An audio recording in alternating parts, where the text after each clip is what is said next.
మన ఆనందం, సంతోషం ఎందుకు దూరం అయిపోతాయి అని అడిగాడు మహారాజు మహామంత్రిని.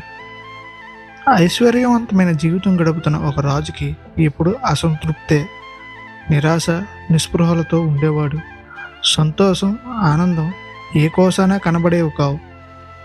అదే రాజదర్బార్లో పనిచేస్తున్న సేవకులు మాత్రం సంతోషంగాను ఆనందంగాను ఉండేవారు. వారి వారి పని చేసుకుంటూ ఉండేవారు. అది గమనించిన రాజుగారు ఒక సేవకుని పిలిచి, "నువ్వు ఇంత సంతోషంగా ఆనందంగా ఉన్నావు కదా, దానికి కారణం ఏమిటి?" అని అడిగాడు.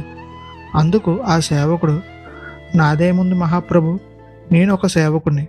నా కుటుంబానికి ఒక గూడు, తినడానికి తిండి లోటు లేదు. అందువల్ల నేను సంతోషంగా ఉన్నా" అని సమాధానం ఇచ్చాడు. ఆ సమాధానం రాజుకి ఏమాత్రం తృప్తినివ్వలేదు. ఆ రాజుగారి వ్యధ గమనించిన మహామంత్రి రాజుగారితో ఇలా అన్నాడు, "ఓ రాజా, ఒక సంచిలో బంగారు నాణాలతో ఆ సేవకుడి ఇంటి వెనక గుమ్మం ముందు పెట్టించండి" అని అన్నాడు. కానీ ఆ సంచిలో 99 బంగారు నాణాలే ఉంచండి అని అన్నాడు. ఆ రాజుగారు ఆ మహామంత్రి చెప్పిన విధంగానే చేయించాడు. మరుసటి రోజు ఆ సేవకుడి వెనక గుమ్మం తెరవగా సంచి గమనించి ఆ సంచి విప్పి ఆశ్చర్యపోయాడు. అందులో బంగారు నాణాలు ఉన్నాయి. ఆనందంతో ఆ బంగారు నాణాలు లెక్క పెట్టడం మొదలుపెట్టాడు ఆ సేవకుడు. ఎన్నిసార్లు లెక్క పెట్టినా 99 బంగారు నాణాలే ఉంటున్నాయి. 100 ఉండాలి కదా, 99 ఎందుకున్నాయని తన ఇల్లంతా, తన పెరటు మొత్తం వెతికి వెతికి అలసిపోయాడు.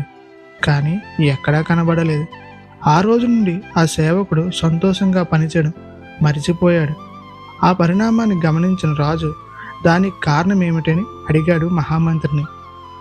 "ఓ మహారాజా, తాను ఆనందంగా సుఖంగా ఉండడానికి ఆ 99 బంగారు నాణాలు సరిపోతాయి. కానీ ఒక్క బంగారు నాణం గురించి తన ఆనందాన్ని, సంతోషాన్ని దూరం చేసుకొని అసంతృప్తిగా, నీరసంగా కనిపిస్తున్నాడు.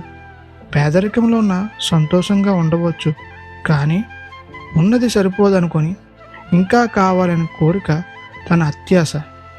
అందువల్ల తన ఆనందాన్ని, సంతోషాన్ని దూరం చేసుకున్నాడు" అని అన్నాడు.